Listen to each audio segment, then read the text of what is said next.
தினமும் பசி இருக்கும். தேடல் என்பது உள்ளவரை வாழ்வில் ருசி இருக்கும்.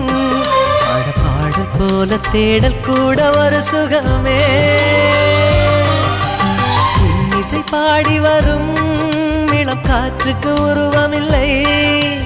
காற்றலை இல்லை என்றால் ஒரு பாட்டொலி கேட்பதில்லை.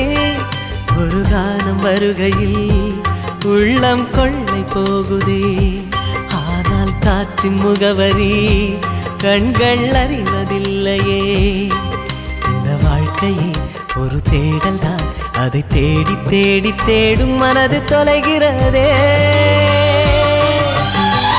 இசை பாடி வரும் இளம் காற்றுக்கு உருவமில்லை. காற்றலை இல்லை என்றால் ஒரு பாட்டொலி கேட்பதில்லை.